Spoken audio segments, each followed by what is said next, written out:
안녕하십니까. 신의균의 군사TV 디펜스 브리핑입니다. 자, 오늘도 아주 중요한 이 군사안보 무기 관련 소식 알려드리겠는데요. 러시아의 두 번째 도시죠. 상트페테르부르크. 그 바로 코앞에서 어마어마한 수중 폭발이 네 번이나 연속해서 관측이 되었습니다. 지진파 2.0의 이 폭발이 네 번 연속으로 지금 나왔는데, 이게 20여 년 전 이 쿠르스크 잠수함 핵잠수함 폭발했지 않습니까? 수중에서.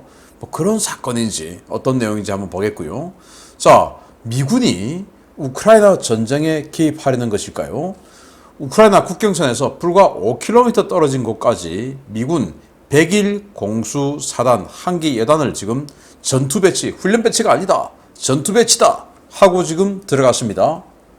바로 밴드 오브 브라더스로 유명한 그 101 공수사단 병력이 중무장을 하고 들어갔는데 어떤 내용인지 보도록 하겠습니다. 신인균의 군사TV 구독, 알림, 좋아요 눌러주십시오. 5가지 단신 먼저 보고 들어가겠는데요. 이탈리아가 남미 지역에 수출하려고 했던 레오파르트 1A5 전차 50여 대를 지금 방치하고 있다. 그런데 그거 우크라이나에 주고 싶어 하는데 우크라이나는 또 안 받으려고 한다라는 소식부터, 프랑스와 독일 정상이 정상회담을 곧 하는데 여기에서 지금 6세대 전투기 F카스 그리고 4세대 전차 MGCS 이 사업 이거 니들 좀 해! 라고 까라면 까! 라고 명령을 그 업체들에게 한다고 하는데 그 업체들이 들을까요? 아무튼 이런 내용까지 보도록 하겠습니다. 첫 번째입니다. 이탈리아 육군이 퇴역시켜 장기 보관물자로 가지고 있던 레오파르트 1A5 전차 50여 대의 남미 수출이 좌절되면서 이 물량 처리를 놓고 이탈리아가 골머리를 앓고 있다는 소식입니다. 우크라이나 지원 주장부터 고철 매각까지 다양한 방안이 나오고 있는데 어느 쪽도 선택이 쉽지 않은 것 같습니다. 우크라이나 전쟁으로 러시아 방산 기업들이 하나둘 제재 대상에 오르면서 인도가 반사 이익을 보고 있다는 소식입니다. 말레이시아 등 수호의 30 전투기 운용국들이 러시아에서 구하지 못하는 부품을 인도에 대량 주문하고 있으며, 이 때문에 인도 전투기 부품 업계가 풀가동 체제에 들어갔습니다. 일본 해상보안청이 최대 35시간 채공 가능한 MQ-9B 시가디언 무인 해상 초계기 운용에 들어갔다는 소식입니다. 고성능 레이더와 전자광학 센서, 적외선 센서 등을 탑재해 주야간 전천후 해상 초계가 가능한 모델인데 우리 해군이나 해양경찰도 도입을 검토해볼 만할 것 같습니다. 미국과 스페인이 지중해 일대의 러시아 해상전력 억제 강화를 위해 스페인 로타 해군기지의 상시 배치 이지스 구축함 숫자를 기존 4척에서 6척으로 늘리는 방안을 논의했다는 소식입니다. 이를 위해 해군기지를 대폭 확장하고 대공방어 전력 배치 문제도 논의되고 있는데, 합의가 이루어지면 미 육함대 상시 배치 전력이 크게 강화될 것으로 보입니다. 프랑스 다소와 독일 에어버스, 프랑스 넥스트와 독일 라인메탈이 지분과 사업 주도권을 놓고 사업 자체가 엎어질 위기에 처했던 4세대 전투기 개발 사업인 F카스, 4세대 전차 개발 사업인 MGCS가 극적으로 봉합될지도 모르겠습니다.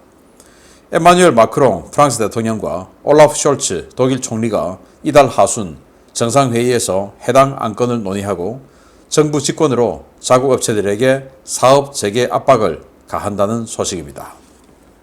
자, 여기 레오파르트 1 A5 전차인데 이거를 브라질 같은 남미 국가에 중고로 수출하려고 했다가 좌절됐어요. 남미에는 뭐 좀 쓸만한데 우크라이나는 이거 쓸 수 있을까요? 이거 방어력이 어마어마하게 약합니다. 레오파르트 1 같은 경우는 방어력을 약하게 하고 무게를 가볍게 하고 해서 아주 신속하게 빨리빨리 그냥 막 날쌔게 기동해가지고 적의 포탄을 안 만든다 라는 그런 컨셉으로 만들어서 요즘하고는 조금 안 맞습니다. 그래서 이걸 우크라이나도 그러면 이게 자기네들은 T-64, T-72 이런 전차 계속 운영했는데 운용 시스템 뭐 완전히 다 다른데 능력이 좋지도 않고 아주 오래된 전차에 방어력, 공격력 다 허접한 이 중고, 고색 창련한 중고를 굳이 받을 거냐? 저 같으면 안 받고 다른 거 달라고 하겠습니다. 굳이 준다면. 그래서 고철로 부서질 것 같다라는 소식이 있고요. 자, 인도가 무려 278대, 278대의 수호의 30 전투기 도입했죠. 그러다 보니까 뭐 엔진에서부터 거의 대부분을 인도 현지 생산하는 그 면허를 다 취득했어요. 그래서 지금 엔진도 인도 현지에서 생산하고 있는 상황입니다. 자, 그런 상황에서 우크라이나 전쟁이 터지고 이 엔진을 만드는 회사, 전투기 만드는 회사 다 제재에 들어갔죠. 그러니 지금 이 수호이 30을 운영하는 나라들, 이 기체는 지금 말레이시아 수호이 30인데요. 말레이시아, 뭐 인도네시아, 베네수엘라 이런 나라들 많지 않습니까? 그런 나라들 부품을 못 구하는 거예요. 그래서 지금 인도에게 인도제 부품을 살려고 줄을 섰다라는 겁니다. 그래서 말레이시아도 이 기자들이 질문을 하니까 지금 어떻게 되냐 우리 부품 이거 하니까 인도 업체로부터 2년치 부품을 사놨으니 이번 이제 전쟁 이후에 걱정 마라 라고 했다고 하는데 인도가 반사 이익을 얻고 있네요. 자, 시가디언 MQ-9 시가디언이라는 건데 이게 이제 불법 환적 그리고 뭐 해상 수상 어떤 초계 이런 것들을 주로 하는데요.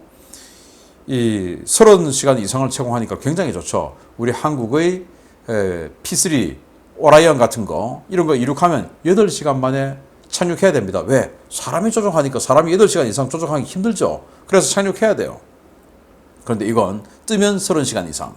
그래서 이런 유인 그런 초계기보다 훨씬 더 효과적이다 라고 하는 것이고 또 그 유인 초계기가 굳이 뭐 대잠 작전하고 이럴 때 아니면 불법 환적 감시하고 뭐 어업 감시하고 하는 데는 이게 더 좋다라는 거 아니겠습니까? 그래서 일본이 이걸 테스트하고는 여기 보시면 재팬 코스트가드 딱 적어놨는데 이 기체가 이제 작전 운영에 들어갔어요. 그래서 제가 해양경찰청 자문위원입니다. 그래서 그 해양경찰청 자문회의 할 때 일본이 지금 이 해상보안청이 시가디언 이거 하는데 우리 한국 해경도 뭐 코딱지만한 이런 DJI 드론 이런 거 하지 말고 진짜 큰 거 이런 거 우리도 시가디언 하자 라고 제안을 했더니 당시 해경에서 우리는 이제 국내 개발 쪽으로 지금 보고 있다 라고 했었어요.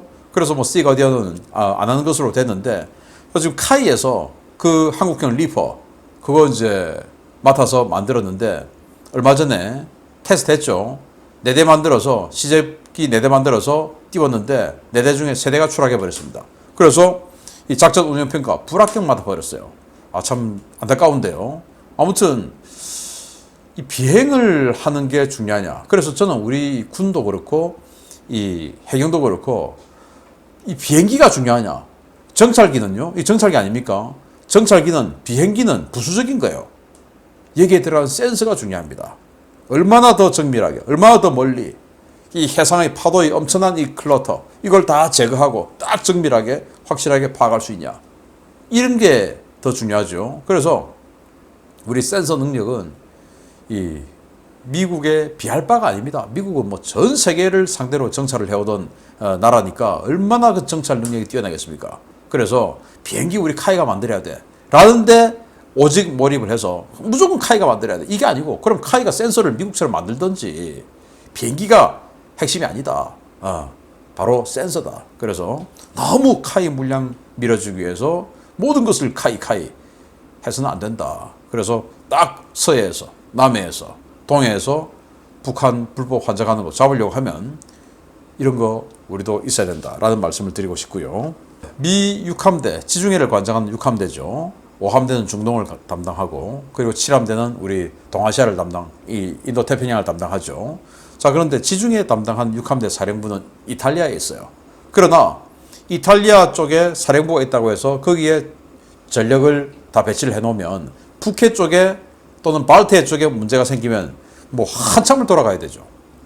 그래서 사령부는 이탈리아에 있지만 전력들은 스페인에 있습니다. 그래서 대서양 쪽 스페인, 포르투갈 밑에 거기에 있는데 그게 이제 로타 기지인데 그동안은 4척의 이지스함이 배치가 되어 있었는데 지금 러시아 하는 걸 보니까 이거 안 되겠다 해서 앞으로 상시 배치 이지스 구축함을 6척으로 늘리자라고 합의를 했다고 하는데 그러면 이제 부두 뭐 또 지원 시설 또 기지를 더 확장해야 되겠죠. 이런 것까지 한다라고 합니다. 자, 이런 소식. 자, 이거는요. 숄츠 독일, 마크롱 프랑스 대통령이죠. 정상회담을 하는데 여기에 FCAS 6세대 전투기 그리고 MGCS 차세대 전차 이 사업 하다가 지금 거의 뭐 쫑나는 분위기죠. 왜냐 FCAS 같은 경우는 프랑스의 다소 그리고 독일의 에어버스가 서로 그냥 물량 밥그릇 싸움하느라고 완전 이전 투구 현상이 벌어지고 있고, 또 이 전차 MGCS 사업 같은 경우도 프랑스의 그 르클레르 전차 만들던 회사죠. 넥스터 하고 독일의 라인메탈하고 서로 밥그릇 싸움해서 야 내가 더 잘해, 야 레오파르트가 좋냐, 아니야 르클레르가 더 좋아, 이렇게 해서 막 싸우다가 지금 또 쫑나는 분위기인데, 이 둘이 야 까불지 말고 그냥 해 라고 명령을 한다라고 하는데, 까라면 까라고 한다라고 하는데, 이 독일과 유럽, 프랑스 이런 회사들이 이 정치권에서 까라면 까겠습니까? 저는 안 될 거라고 봅니다. 자, 이런 소식부터 이제 중요 소식 들어갑니다. 러시아가 자랑하던 최강의 미사일 잠수함 오스카급 순항 미사일 원잠인 쿠르스크함이 사고로 침몰한 지 벌써 22년의 시간이 흘렀습니다. 나토와 러시아 사이의 긴장감이 감도는 발트해 안쪽의 핀란드만 깊숙한 곳에서 당시와 비슷한 수중 연쇄 폭발이 관측되었다는 소식입니다. 러시아 측 잠수함 사고 가능성도 제기되고 있습니다. 핀란드 헬싱키 대학의 지진학 연구소가 현지 시각 10월 20일 핀란드만 안쪽의 러시아 영해 연안에서 최소 4회 이상의 수중 폭발을 감지했으며 현재 구체적인 폭발 원인을 조사 중이라고 연구소 측이 텔레그램 채널을 통해 현지 시각 10월 25일 밝혔습니다. 연구팀은 핀란드 러시아 국경 해안에서 남서쪽으로 약 40km, 러시아 레닌그라드 구역 프리모르스크 인근 해역 수중에서 4번의 연쇄 폭발이 있었다라며 수중 폭발로 인한 해저 지진이 감지되었다라고 밝혔습니다. 폭발은 모스크바 시각 10월 20일 12시 35분, 14시 2분에 각각 한 번씩, 또 17시 54분과 18시 32분에 각각 한 번씩 관측되는데요. 12시 35분에는 규모 2.0, 14시 02분과 17시 54분에는 규모 1.5, 18시 32분에는 규모 1.4의 지진이 기록되었습니다. 연구팀은 채굴이나 건설, 군사훈련 등의 폭발 등으로 인공지진이 관측되는 경우는 있었지만 규모가 2에 달하는 사례는 매우 드물다라며 현재 폭발의 원인을 조사 중이다라고 밝혔는데요. 규모 2 수준의 수중 천발 지진은 해저면과 매우 가까운 곳에서 중어뢰 이상의 대형 폭발물이 폭발했을 때 발생하는 것이어서 핀란드 연구팀은 이번 폭발이 러시아의 군사 행동과 관계가 있을 것이라는 추정을 내놓고 있습니다. 22년 전 쿠르스크함은 열기관 추진 방식 구형 어뢰의 산화제인 과산화 수소가 녹슨 산화제 탱크 밖으로 유출되어 금속과 화학 반응을 일으키면서 대폭발을 일으켜 어뢰실과 통제실이 동시에 날아가면서 규모 4.2의 엄청난 지진이 관측되기도 했는데요. 이번 폭발은 당시보다는 규모가 크게 작지만 일반적인 수준의 폭발은 아니어서 해당 해역에 러시아 잠수함이 활동하고 있을 가능성이 제기되고 있습니다.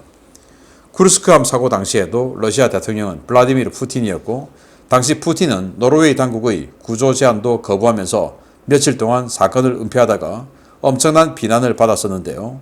과연 이번에 프리모르스크 앞바다 수중에서 발생한 폭발의 진실은 무엇일지 향후 조사 결과를 기다려봐야겠습니다. 핀란드 바로 코앞에서 이런 큰 폭발이 관측이 됐다고 하는데요. 어딘가 하면 바로 여기입니다. 여기 지금 검은색 선이 있죠. 여기가 핀란드와 러시아의 국경선이에요. 그리고 상트페테르부르크는 이 만 안에 있고, 그래서 국경 바로 옆에서 여기에서 지금 4번에 걸친, 여기 이제 확대하니까 이렇게 되는데요. 이렇게 각각 이 점들에서, 검은색 점들에서 폭발이 관측되었다. 지진파 최대 2.0, 최저 1.4의 폭발. 이건 뭐냐? 잠수함일까? 그래서 여기 해저 지형들을 봤습니다. 해저 지형들을 보니까 바다가 굉장히 얕아요. 그래서 이 지역 같은 경우, 여기서 지금 폭발이 일어났는데, 이 지역 같은 경우에 뭐 한 25m 정도의 수심, 이 정도밖에 안 돼요. 그러면 잠수함 들어가기 힘들죠.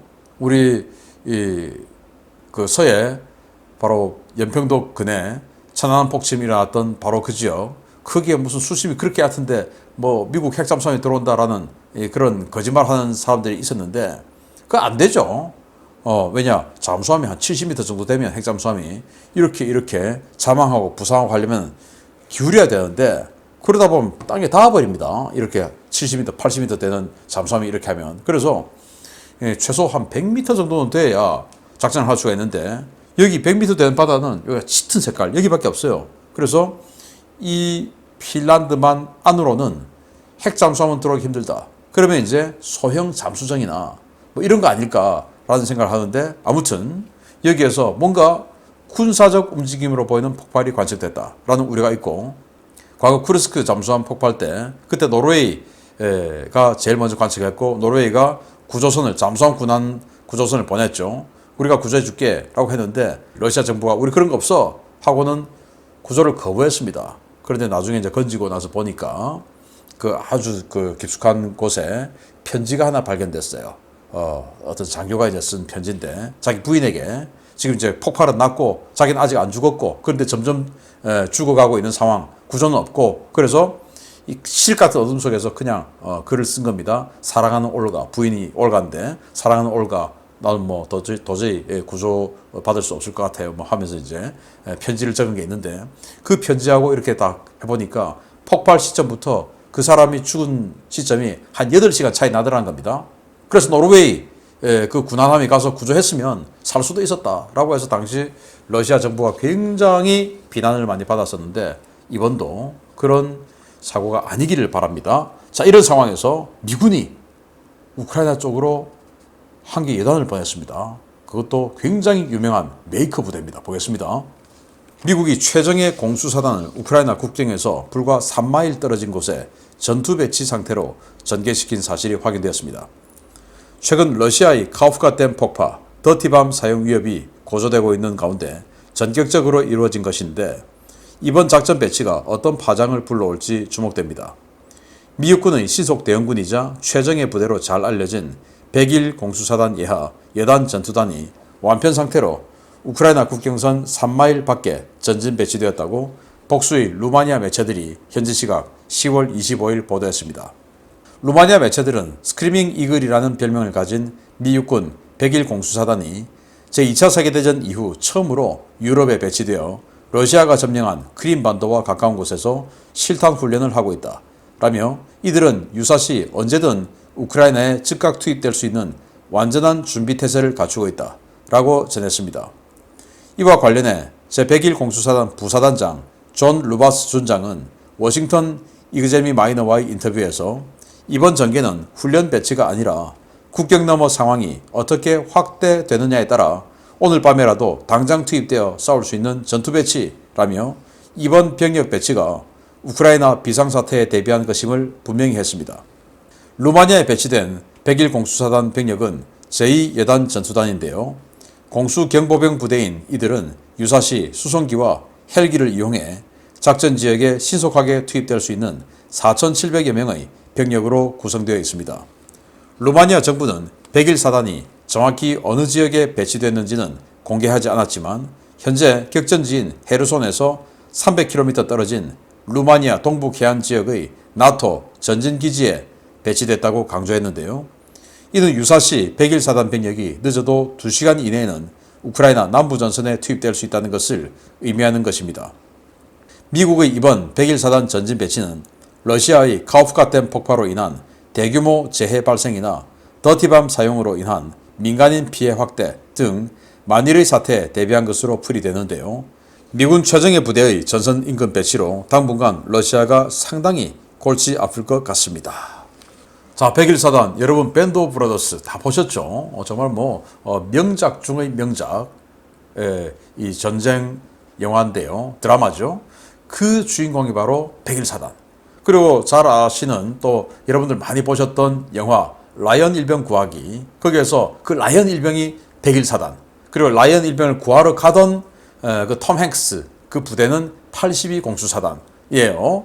그 두 개 사단이 공수사단인데 그 중에 101 공수사단, 밴드 오브 브라더스, 바로 그 부대가 지금 여기에 배치됐습니다. 스크리밍 이글, 자, 울부짖는 독수리, 이만큼 많이 보셨죠. 그런데 이 부대가 국경에서 3마일, 5km 떨어진 곳에 지금 배치가 되었고, 이 부사단장, 원래는 여기 여단장이 지금 대령인데 준장인 부사단장이 와서 지금 이 부대를 인솔하고 있다고 하는 것은 뭔가 지휘부가 강화된 것이죠. 그리고 뭔가 더 책임질 또는 결심할 일이 좀 더 상위에 있다라는 그런 것으로 방증할 수 있지 않습니까? 자, 그래서 훈련 배치가 아니라 작전 전투 배치다. 이렇게 이야기를 했어요. 자, 그럼 왜 하냐? 자, 지금 여기 헤르손하고 한 300km 떨어져 있는데 UH-60 블랙호크 그리고 치누크 이런 헬기들 대량으로 지금 갖고 왔다고 합니다. 그럼 왜 하냐? 즉 카프카댐 폭파하면 인도주의적인 재앙이 발생할 수 있죠. 그 인도주의적인 구조 활동, 또 더티밤 터뜨리면 또 이 화생방 관련한 인도주의적인 재앙 발생할 수 있죠. 그 구조 활동 하면서 그걸 빌미로 여기에 들어가려는 것은 아닌가. 만약에 미군이 들어가면 그 인도주의적인 목적으로 들어간 것을 거부할 수도 없고 러시아 입장에서는 자기네들이 사고를 쳤으니까 그러면서 미군이 들어오면 이 전쟁의 양상이 어떻게 변할 것인지 과연 101 사단은 왜 여기에 한 개 여단이 통으로 전투 배치라고 하면서 국경에 들어가 있는지 귀추가 주목됩니다. 계속 알려드리겠습니다. 마치겠습니다. 감사합니다.